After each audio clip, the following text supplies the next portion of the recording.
Hello hello. हाँ मुझे Krishna madam कहते आज्ञा आज्ञा नमस्कार नमस्कार। मु सांबादिक जामेश छात्र थी हाँ हाँ कहନ୍ତୁ। काली आपणकर जो मिश्रण पर्वटी करुले सत्य सारथी महांती आपण सेठी थिले आज्ञा हाँ जो अव्यवस्था देखा मिली आज्ञा एठी पारादीप लोक आसिक मिश्रण पर्व रे सामिल होती आज्ञा बालिकुदा एरसमा निर्वाचन मंडली रे मिश्रण पर्व आज्ञा हेले पारादीप लोक मैडम कहीं भुआ हेले ସେଇଟା ତ ଆଜ୍ଞା ମୁଁ ତ କହିପାରିବିନି, ମୁଁ ତ ଦେଖିନି କୋଉଠୁ ଲୋକ କୋଉଠୁ ଆସିଛନ୍ତି ମୁଁ ତ କହିପାରିବିନି ନା। लोक निजे बाइट ଶୁଣନ୍ତୁ ଦେଇଛନ୍ତି ଶୁଣନ୍ତୁ ଭାଇ, आज्ञा ଆମେ ମୁଁ ତ ଲାଷ୍ଟରେ ପହଞ୍ଚିଲି ଯାଇକିରି, आज्ञा ବୁଝିଲେ କି ନାଇଁ, କାରଣ आज्ञा ମୋର ଏଠି ବି ବହୁତ ଗୁଡେ ଆମର ଯୋଉ ଗାଁ ଚଲୋ ଅଭିଯାନ ଥିଲା आज्ञा आज्ञा ଆଉ କେତେ ଗୁଡେ ପ୍ରୋଗ୍ରାମ ବି ଥିଲା ଆମର ଷ୍ଟେଟ ର। ମୁଁ ସେଗୁଡା ସାରିକିରି ମୁଁ ଟିକେ ଲେଟ ରେ ପହଞ୍ଚିଲି। ମୁଁ ଗଲା ବେଳକୁ ଲୋକ ଅଲରେଡି ନାହାନ୍ତି, ତେଣୁକରି ପାରାଦୀପରୁ କି କୁଜଙ୍ଗ ହେଇଛନ୍ତି ଭାଇ ମୋର ତ ଜ୍ଞାନ ନାହିଁ ସେ ବିଷୟରେ, ମୁଁ ଜାଣିନି ଟୋଟାଲି। ନାଇଁ ଖାଲି ପାରାଦୀପ ନୁହେଁ, ହଁ ଆମେ ବି ଶୁଣୁଛୁ ନିଆଳି କାକଟପୁର ଆସିଛନ୍ତି, ନାଉଗାଁ ରୁ ଆସିଛନ୍ତି, ତିର୍ତୋଲରୁ ବି ଆସିଛନ୍ତି, ରଘୁନାଥପୁର ବି ଆସିଛନ୍ତି। ଏ ହଁ କଥା ମଧ୍ୟ ଆମେ ବି ଶୁଣିବାକୁ ମିଳୁଛି। କିନ୍ତୁ ଆଜ୍ଞା କାଲି ଖୋଦ୍ ଜଣେ ମହିଳା ଆମ କ୍ୟାମେରା ଆଗରେ କହିଛନ୍ତି ଯେ ମୁଁ ପାରାଦୀପରୁ ଆସିଛି ଏବଂ ମତେ ସେମାନେ 200 ଟଙ୍କା ଦେବେ ବୋଲି କହିଛନ୍ତି। ଖାଲି ମୁଁ ଏକା ନୁହେଁ, ଆମେ 2-4ଟା ଗାଡିରେ ଆସିଛୁ। ଆଜ୍ଞା ଆଜ୍ଞା କିନ୍ତୁ ଏଠି ଗୋଟେ ପ୍ରଶ୍ନ ଉଠୁଛି, ଯେତେବେଳେ ବାଲିକୁଦା ଏରସମା ନିର୍ବାଚନ ମଣ୍ଡଳୀରେ ଯେତେବେଳେ ମିଶ୍ରଣ ପର୍ବ ହଉଛି, ହୁଁ ଏଠିକି ପାରାଦୀପୀ ବା ଅନ୍ୟ ଆଡୁ ଏଠିକି ଲୋକଙ୍କୁ ଆଣିବାର କାରଣ କଣ? ଦ୍ଵିତୀୟ ପଏଣ୍ଟ ରହିଛି, ଏଠି ଶୀର୍ଷ ନେତୃମଣ୍ଡଳୀ ଅଛନ୍ତି। ଗୋଟେ ଆଜ୍ଞା ହଉଛନ୍ତି ଶିବବ୍ରତ ଦାସ, ହୁଁ ଗୋଟେ ହଉଛନ୍ତି ଶଶିକାନ୍ତ ପରିଡ଼ା, ଆଜ୍ଞା ଶଶାଙ୍କ ସାହାଣୀ। ଏଠି ଆଜ୍ଞା ରାଜ୍ୟ କାର୍ଯ୍ୟକାରିଣୀ ସଦସ୍ୟ ଅଛନ୍ତି ସଞ୍ଜୟ କୁମାର ମହାନ୍ତି। ହୁଁ ଏଠି ଜଣେ ମହିଳା ନାରୀ ନେତ୍ରୀ ବି ଅଛନ୍ତି, ହୁଁ ନିରୁପମା ସ୍ୱାଇଁ। କିନ୍ତୁ ଆଜ୍ଞା ଏମାନଙ୍କୁ ବି କାଲି ମଞ୍ଚରେ ଦେଖିବାକୁ ମିଳିଲା ନାହିଁ। ଆଜ୍ଞା ତାହେଲେ ଏଠି ଭାରତୀୟ ଜନତା ପାର୍ଟିର ସ୍ଥିତି କେମିତି ଅଛି ଆପଣ ଭାବୁଛନ୍ତି? ଆପଣ ଯେହେତୁ ଜଣେ ଜିଲ୍ଲାର ଦାୟିତ୍ୱରେ ଅଛନ୍ତି, ଆପଣଙ୍କର ବି ଗୋଟେ ଦାୟିତ୍ୱ ରହିଛି ଯେ ଜିଲ୍ଲା ଆଜ୍ଞା ସ୍ତରରେ କିଭଳି ଭାରତୀୟ ଜନତା ପାର୍ଟିର ସ୍ଥିତି ମଜବୁତ ରହିବ, ସଂଗଠନ କେମିତି ଆଗକୁ ଯିବ, ଏଠି ସମସ୍ତ ନେତୃମଣ୍ଡଳୀ କିଭଳି ଏକତ୍ରିତ ହୋଇ ନିର୍ବାଚନ ଲଢିବେ, ଏ ଆଜ୍ଞା ଦାୟିତ୍ୱ ବି ଆପଣଙ୍କ ରହିଛି। କିନ୍ତୁ ଏ ବାଲିକୁଦା ନିର୍ବାଚନ ମଣ୍ଡଳୀରେ ଯେତେବେଳେ ଏ ନେତା ମାନଙ୍କୁ ଏତେ ଅଣଦେଖା କରାଯାଉଛି, ତାର କାରଣ କଣ ମ୍ୟାଡମ? ଆପଣ ତ ନିଜେ ଯେତେବେଳେ ଷ୍ଟେଜରେ ଦେଖିଥିବେ ଏମାନେ ନାହାନ୍ତି, ଆପଣ ନିଶ୍ଚିନ୍ତ ଆଜ୍ଞା କୋଶ୍ଚିନ୍ କରିଥିବେ ସତ୍ୟ ସାରଥୀଙ୍କୁ ଯେ ଏମାନେ କୋଉଠି ଗଲେ ବୋଲି। ଭାଇ ଗୋଟେ କଥା କହିବି, ଆପଣ ତ ଜଣେ ଜର୍ଣ୍ଣାଲିଷ୍ଟ, ଆଜ୍ଞା ମୁଁ ଆପଣଙ୍କୁ ମାନେ ମୋ ନିଜର କଥା ଟା ମୁଁ କହୁଛି, ବ୍ୟକ୍ତିଗତ କଥା ଆଜ୍ଞା ଯେ ମୁଁ ହଉଛି ଗୋଟେ ସାଧାରଣ କାର୍ଯ୍ୟକର୍ତ୍ତା। ସାଧାରଣ, ଯେହେତୁ ମହିଳା ମୋର୍ଚ୍ଚାର ସଭାନେତ୍ରୀ, ମୁଁ ଜିଲ୍ଲା ଦାୟିତ୍ୱରେ ଅଛି। ମୋର ଦାୟିତ୍ୱ ହେଲା ସଂଗଠନ କରିବା। ଆଜ୍ଞା ମତେ ଆମ ମୋର୍ଚ୍ଚା ମାନଙ୍କର ଦାୟିତ୍ୱ, ଆମେ ସଂଗଠନ କରିବୁ। ଆଜ୍ଞା ଆମେ କୋଉଠି କଣ ହେଲା, କାହାର ଅଣଦେଖା ହେଲା, ଅଣପଚରା ହେଲା, ଏସବୁ ର ସାହସ ଆମ ପାଖରେ ନାହିଁ। ଆଜ୍ଞା କାହିଁ ନା ବଡ ବଡ ନେତୃମଣ୍ଡଳୀ ମାନେ ଅଛନ୍ତି, ଆଜ୍ଞା ଯୋଉମାନଙ୍କ ନାଁ ବି କହିଲେ ସେମାନଙ୍କର ବି ପାର୍ଟି ପାଇଁ ବହୁତ ଅବଦାନ। ସେମାନେ ବି ପାର୍ଟି ପାଇଁ ବହୁତ କାମ କରନ୍ତି, ସେମାନେ ବି କରୁଛନ୍ତି, ଆଉ ତାଙ୍କର ଆଜ୍ଞା ସାଙ୍ଗଠନିକ ଦକ୍ଷତା ବହୁତ ଆଜ୍ଞା ବହୁତ। ଆଜ୍ଞା ତାଙ୍କୁ ବି ଅଣଦେଖା କାହିଁ କୋଉଠି, ମାନେ ମୁଁ ମୋ କଥା କହୁଛି, ଆଜ୍ଞା ମୁଁ ବହୁତ ସମ୍ମାନ ଦିଏ ପାର୍ଟି ତରଫରୁ। ଆଜ୍ଞା ମୋର କୌଣସି କାର୍ଯ୍ୟକ୍ରମ ମୁଁ ଯେତେବେଳେ କରିବାକୁ ଯାଏ, ମୋର ମହିଳା ମୋର୍ଚ୍ଚାର ମାନେ କାର୍ଯ୍ୟକ୍ରମ, ମୁଁ ସମସ୍ତ ନେତୃମଣ୍ଡଳୀକି ନେଇକରି କାମ କରେ। କାହାରିକୁ ମୁଁ, କାରଣ ଭାରତୀୟ ଜନତା ପାର୍ଟିର ସମସ୍ତେ ଗୋଟାଏ ଗଛର ସମସ୍ତେ ଶାଖା ପ୍ରଶାଖା। ହୁଁ ମୁଁ ହଉଛି ଜଣେ ନିହାତି ସାଧାରଣ କାର୍ଯ୍ୟକର୍ତ୍ତା, ଯେ ମୁଁ ସମସ୍ତଙ୍କୁ ନେଇକିରି ଚଳେ। ମୋ କାର୍ଯ୍ୟକ୍ରମରେ ମୁଁ ସମସ୍ତଙ୍କ ଉପସ୍ଥିତି ଚାହେଁ ସବୁବେଳେ। ହୁଁ ଆଉ ମୁଁ ସବୁଥିରେ ବି ସେମାନଙ୍କୁ ସମ୍ମାନ ଦିଏ। ହୁଁ ଯିଏ ବି ହୁଅନ୍ତୁ, ସାଧାରଣ କାର୍ଯ୍ୟକର୍ତ୍ତାଟେ ମୋ ପାଖରେ ବହୁତ ମହାନ। ନିଶ୍ଚିନ୍ତ ତେଣୁକରି ଏ ଯୋଉ ଘଟଣା ଯୋଉ ଆପଣ କହୁଛନ୍ତି, ଆଜ୍ଞା ଏ ଘଟଣା ଯଦି ବା ଆପଣଙ୍କ ଜାଣୁଛନ୍ତି ଏଇଭଳି ହେଇଛି, ଏଇଟା ହୁଏତ ଉପର ସ୍ତରରେ କଣ ହେଇଥିବ, ସେମାନେ ବୁଝାମଣା ହେଇଥିବେ କି ନାଇଁ, ସେମାନଙ୍କ ସାଙ୍ଗରେ କଥା ହେଇଥିବେ କି ନାଇଁ, ହୁଁ ଏ ବିଷୟରେ ଆଜ୍ଞା ମୁଁ ଆଦୌ ଅବଗତ ନୁହଁ। କିନ୍ତୁ ଯେହେତୁ ଆମେ ସମସ୍ତେ କାର୍ଯ୍ୟକର୍ତ୍ତା, ଆମେ ସମସ୍ତେ ଉପସ୍ଥିତ ରହିବାଟା ଠିକ। ହୁଁ ସମସ୍ତେ ଉପସ୍ଥିତି ରହିବାଟା ଠିକ। ହୁଁ ସମସ୍ତେ କାମ କରୁଛନ୍ତି, ସବୁ ନେତୃମଣ୍ଡଳୀ ଏକାଠି ରହି କାମ କରିବାଟା ଠିକ ମୋ ମତରେ। ହୁଁ ଯଦି ଏଠି କୋଉଠି ମାନେ ଏପଟ ସେପଟ ହେଇଛି, ସେଥିରେ ଆଜ୍ଞା ମୁଁ ଆଦୌ ଇଣ୍ଟରଫିୟନ୍ସ କରେ ନାହିଁ। ଯେହେତୁ ମୁଁ ଏସବୁ, ମୁଁ ସେଇଭଳି ଗୋଟେ ସାଧାରଣ କାର୍ଯ୍ୟକର୍ତ୍ତା। ଆଜ୍ଞା ଉପର ଲେବୁଲରେ ରାଜ୍ୟ ସ୍ତରରେ କଣ ହଉଛି, ଜିଲ୍ଲା ସ୍ତରରେ କଣ ହଉଛି, ମୁଁ କାହିଁକି ମୁଣ୍ଡ ପୁରାଏ ନା, କାରଣ ମୋର ସେ ଯୋଗ୍ୟତା ହେଇନି। ନା ଆପଣ ଗୋଟେ ପଦବୀରେ ଅଛନ୍ତି, ଜିଲ୍ଲାର ପଦବୀରେ ଅଛନ୍ତି, ପଦବୀରେ କିନ୍ତୁ ଯେହେତୁ ମୁଁ ଅଛି, ଯେହେତୁ ମୋର ନେତା ମାନେ ସେ ଜାଗାରେ ନାହାନ୍ତି, ନିଶ୍ଚିନ୍ତ ମତେ କଷ୍ଟ ହବ।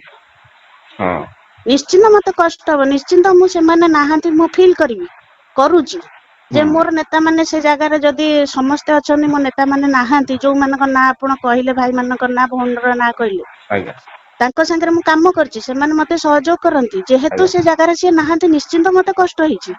ହୁଁ କି ତା ମାନେ ସେ ବିଷୟରେ କିନ୍ତୁ ଯଦି ବି ନାହାନ୍ତି, ମୁଁ କାହାକୁ ପ୍ରଶ୍ନ କରେନି ଏ ବିଷୟରେ, କାରଣ ଉପର ଲେବୁଲରେ ଅଛନ୍ତି ବୁଝିବା ପାଇଁ କି, ଆଜ୍ଞା ଉପର ଲେବୁଲରେ ସବୁ ନେତୃମଣ୍ଡଳୀ ଅଛନ୍ତି ତାକୁ ସମାଧାନ କରିବା ପାଇଁ କି। ଆଜ୍ଞା ଆଜ୍ଞା ମୁଁ ଗୋଟେ ମାନେ ଗୁଣ୍ଡୁଚି ମୂଷା, ଏଥିରେ ମୁଁ ଆଦୌ ନାଇଁ ନାଇଁ ଆପଣ ଗୁଣ୍ଡୁଚି ମୂଷା କାହିଁ ଭାବୁଛନ୍ତି? ନାଇଁ ଆପଣ ଗୋଟେ ଆଜ୍ଞା, ଜିଲ୍ଲାର ଆପଣ ଯଦି ଦାୟିତ୍ୱରେ ବି ମୋ ଅଛନ୍ତି।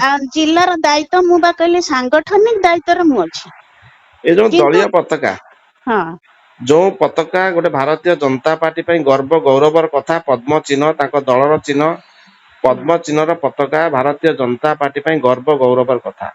ଆଜ୍ଞା ଯୋଉ ପତାକାକୁ ପ୍ରଧାନମନ୍ତ୍ରୀ ବେକରେ ପକେଇ ସମ୍ମାନ ଦଉଛନ୍ତି, ଆଜ୍ଞା ଯୋଉ ପତାକାକୁ ଓଡିଶାର ଭାରତୀୟ ଜନତା ପାର୍ଟିର ରାଜ୍ୟ ସଭାପତି ଯାହାକୁ ବେକରେ ପକେଇ ସମ୍ମାନ ଦଉଛନ୍ତି, ଆଜ୍ଞା ଆପଣ ମଧ୍ୟ ସେ ପତାକାକୁ ବେକରେ ପକେଇ ସମ୍ମାନ ଦଉଛନ୍ତି। ଆଜ୍ଞା କିନ୍ତୁ କାଲିର ଯୋଉ ସମାବେଶ ହେଇଥିଲା, ଆଜ୍ଞା ସତ୍ୟ ସାରଥୀ ମହାନ୍ତିଙ୍କର ନେତୃତ୍ୱରେ ଯୋଉ ସମାବେଶ ହେଇଥିଲା, ସେ ସମାବେଶରେ ଭାରତୀୟ ଜନତା ପାର୍ଟିର ପତାକାକୁ ଅସମ୍ମାନିତ କରାଯାଇଥିବା ଦେଖିବାକୁ ମିଳିଥିଲା। ଆଜ୍ଞା କେଉଁଠି ଲୋକଙ୍କ ପାଦ ତଳେ ପତାକା ପଡିଥିଲା, ତ କେଉଁଠି ଶୁଙ୍କୁରି ପତ୍ରରେ ସେ ପତାକା ପଡିଥିଲା। ଆଚ୍ଛା ଆଚ୍ଛା କେଉଁଠି ମଧ୍ୟ ପତାକାକୁ ମଧ୍ୟ ଦଉରି ଭାବେ ବ୍ୟବହାର କରାଯାଏ, ଯେମିତି ଦରୁଆନି ସଜା ଯାଇଥିଲା, ବା ସେଠି ଅଲଗା ପ୍ରକାର ବ୍ୟବହାର କରାଯାଇଥିଲା, ତାକୁ ଦଉଡି ଟାଇପର ଗୁରା ଯାଇକି ସେଠି ବ୍ୟବହାର କରାଯାଉଥିଲା। ଆଜ୍ଞା ଗୋଟେ ଦଳୀୟ ପତାକାକୁ ଏଭରି ବ୍ୟବହାର କରିବାଟାକୁ ଆପଣ କେଉଁଭଳି ହିସାବରେ ଦେଖୁଛନ୍ତି? ଭାଇ ଦେଖନ୍ତୁ, ଯଦି ଏଇଟା ହେଇଛି, ମୁଁ ତ କହିଲି ନା ମୁଁ ପଛରେ ଯାଇଛି ଏସବୁକୁ ଦେଖିନି ଟୋଟାଲି, ହୁଁ ଯଦି ଏଇଟା ହେଇଛି ବି ଆପଣଙ୍କ କହିବା ଅନୁସାରେ, ତାହେଲେ ଏଇଟା ଗୋଟେ ଦୁଃଖର କଥା, ଏଇଟା ଠିକ ନୁହଁ। ଗୋଟେ ହୁଁ ପତାକାକୁ ଗୋଡ ତଳେ ଦବାଟା ଏଇଟା ନିହାତି ଅସମ୍ମାନ ଜନକ ଜିନିଷ। କିନ୍ତୁ ତାକୁ ଆମେ ଯେତେବେଳେ ସମ୍ମାନ ଦଉଛୁ, ହୁଁ ତାକୁ କେମିତି ଅନ୍ୟମାନେ ସମ୍ମାନ ଦେବେ ତା ପ୍ରତି ବି ଧ୍ୟାନ ଦବା କଥା। ଯିଏ ବି କାର୍ଯ୍ୟକର୍ତ୍ତା ଯେକୌଣସି ବି କାମ କରୁ, ଆମେ ସବୁକୁ ଧ୍ୟାନ ଦେଇ ଚାଲିବା କଥା। ସବୁକୁ ଧ୍ୟାନ ଦେଇ ଚାଲିବା କଥା। ଯଦି ବି ସେମିତି କିଛି ନ ହେଇଛି, ସେ ବିଷୟ ସେ ଆଗାମୀ ଦିନରେ ତାକୁ ସଚେତନ କରିବା ପାଇଁ ଆମେ ବି ପ୍ରୟାସ କରିବୁ ଯେ ଏଭଳି କାର୍ଯ୍ୟକ୍ରମ ନ ହଉ। ଯଦି ସେଠାରେ ଉପସ୍ଥିତ ଥିବା ସମସ୍ତ କର୍ମୀ ଦଳୀୟ ପତାକାକୁ ସମ୍ମାନ ଦଉନାହାନ୍ତି, ହୁଁ ତାହେଲେ ସେଠାରେ ଉପସ୍ଥିତ ଥିବା ସମସ୍ତ ବ୍ୟକ୍ତି ଆପଣଙ୍କ ଭାରତୀୟ ଜନତା ପାର୍ଟି ଦଳର କି? ସେଇଟା ତ ଆଜ୍ଞା, ଯେତେବେଳେ ଭାରତୀୟ ଜନତା ପାର୍ଟିର ଗୋଟେ ମିଟିଂ ସ୍ଥଳରେ ସମସ୍ତେ ବସିଛନ୍ତି, ଗୋଟେ ଘର ଭିତରେ ସମସ୍ତେ ଅଛନ୍ତି, ଆମେ ଆଉ ତାଙ୍କୁ ଭାରତୀୟ ଜନତା ପାର୍ଟି କହିବୁନି ଆଉ କଣ କହିବୁ? ତାହେଲେ ଆପଣ ଦଳୀୟ ପତାକାକୁ ସମ୍ମାନ ଦେଲେ, ତାହେଲେ ଅନେକ ବ୍ୟକ୍ତି କାହିଁକି ଦଳୀୟ ପତାକାକୁ ଅସମ୍ମାନ ଦେଲେ? ଆଜ୍ଞା ସେ କହିଲି ନା, ଯଦି ବି ସେଇଟା ହେଇଛି ସେଇଟା ଠିକ ବି ନୁହଁ। ଏ ବିଷୟରେ ଆଗକୁ ସମସ୍ତଙ୍କୁ ସଚେତନ କରିଦିଆଯିବ, ଏଭଳି କରିବାଟା ଠିକ ନୁହଁ। କାରଣ ସମସ୍ତେ ସବୁ ଜିନିଷ ମାନେ ନଲେଜରେ କରନ୍ତିନି, ବିନା ନଲେଜରେ ବି କିଛି ଜିନିଷ ହେଇଯାଏ। ଆଉ ଆଜ୍ଞା ଆଜ୍ଞା ପତାକା ଟା ହୁଏତ ମୁଁ ସଚେତନ ଲୋକ, ମୁଁ ଜାଣିଛି, ହୁଏତ କିଏ ସେମିତି ଜାଣି ପାରି ନଥିବ, ତାକୁ ପକେଇ ଦେଇଥିବେ, କାହା ଗୋଡ ତଳେ ପଡି ଯାଇଥିବ, ସେଟା ଜାଣି ଜାଣିକି ବି କେହି କରିନଥିବେ। ମ୍ୟାଡାମ ଆଉ ଗୋଟେ କଥା ହଉଛି, ଯେତେବେଳେ ପାରାଦୀପରୁ ମହିଳା ଆସିକିରି ବାଲିକୁଦା ଏରସମା ନିର୍ବାଚନ ମଣ୍ଡଳୀର ମିଶ୍ରଣ ପର୍ବ ଯୋଗ ଦେଲେ, ହଁ ଏଠି ଆକ୍ଚୁଆଲି ବାଲିକୁଦା ଏରସମା ନିର୍ବାଚନ ମଣ୍ଡଳୀର ମହିଳା ମାନେ ଭାରତୀୟ ଆଜ୍ଞା ଜନତା ପାର୍ଟି କି ବା ଭାରତୀୟ ଜନତା ପାର୍ଟି ପ୍ରତି ଆକୃଷ୍ଟ ହେଉନଥିବାରୁ, ଏଠି ରାଜ୍ୟ ସଭାପତିଙ୍କ ପାଖରେ ଏଠି ଶକ୍ତି ପ୍ରଦର୍ଶନ କରିବା ପାଇଁ ପାରାଦୀପରୁ ମଗା ଯାଇଥିଲା କି ମହିଳା, ପୁଣି 200 ଟଙ୍କା ଲେଖା ଦିଆ ହେଇକିରି। ଆଜ୍ଞା ମୁଁ ତ କହିଲି ନା, ମୁଁ ଜାଣିନି ସେ ବିଷୟରେ, ମୋର ଆଦୌ ନଲେଜ ନାହିଁ। ପାରାଦୀପରୁ ଆସିଲେ କି ମଦ୍ରାସ ରୁ ଆସିଲେ, ସେ କଥା ମୁଁ ଆଦୌ କହିପାରିବିନି। ମାନେ କାରଣ ମୁଁ ଜାଣିନି କିଏ କୋଉଠୁ ଆସିଛନ୍ତି, ତାର ଲିଷ୍ଟ ବି ମୁଁ ରଖିନି। ତାର ଯେହେତୁ ଆମେ ଜଣେ ଆମ୍ବ ଖାଇଲା ଲୋକ, ସିଏ ଟାକୁଆ ଗଣିବା ଟା ଠିକ ନୁହଁ। ଆମେ ଏଇଟା ବି ଗଣମାଧ୍ୟମରେ ଖବର ଜାଣିନୁ ନା, ପ୍ରସାରଣ କରାଯାଇଛି ଆଉ ମ୍ୟାଡାମ ଏଇଟା ଯଦି ବି ଶୁଣନ୍ତୁ ଆଜ୍ଞା, ଯଦି ବି ପାରାଦୀପରୁ ବି ଆସିଥିବେ, ହୁଏତ ମିଶ୍ରଣ ପର୍ବ ପାଇଁ ସେ ଡାକି ନଥିବେ। ଯେହେତୁ ଗୋଟେ ଭାରତୀୟ ଜନତା ପାର୍ଟିର ମିଟିଂ ହଉଛି, ମନମୋହନ ସାମଲ ଆସିବେ, ସଭାପତି ଆସିବେ, ହଁ ଏ ଦୃଷ୍ଟିରୁ ବି ସେ କାହାକୁ ନିମନ୍ତ୍ରଣ ବି କରିଦେଇ ପାରନ୍ତି। କାରଣ ସମସ୍ତେ ତ କାର୍ଯ୍ୟକର୍ତ୍ତା, ଗୋଟେ ମିଟିଂ ଫେରରେ ସିଏ ବାଲିକୁଦା ନିର୍ବାଚନ ମଣ୍ଡଳୀର ମିଶ୍ରଣ ପର୍ବକୁ ଛାଡିକିରି ସେମାନଙ୍କୁ ଇନଭାଇଟ ବି କରିଥିବେ, ଆସନ୍ତୁ ଆମର ତାହେଲେ ମିଟିଂରେ ଯୋଗ ଦିଅନ୍ତୁ। ତାହେଲେ ମ୍ୟାଡମ ବାଲିକୁଦାରେ ଏଠି ସଭା ହବ ଭାରତୀୟ ଜନତା ପାର୍ଟି ତରଫରୁ, ଏଠି ଶକ୍ତି ପ୍ରଦର୍ଶନ ଦେଖାହବ, ମିଶ୍ରଣ ପର୍ବ ଲେଖାଯିବ। ଆଜ୍ଞା। ତାହେଲେ ପାରାଦୀପରୁ ଲୋକ ଆସିକିରି ଏଠି ମୁଣ୍ଡ ଗଣ୍ଠି ହେବେ, ଏଇଟା ଠିକ? ନାଇଁ ନା ସେ ବିଷୟରେ ତ ମୁଁ ଆଦୌ କହିପାରିବିନି, କାରଣ ଆମର ପାର୍ଟିକି ମଜବୁତ କରିବାର ଅଛି।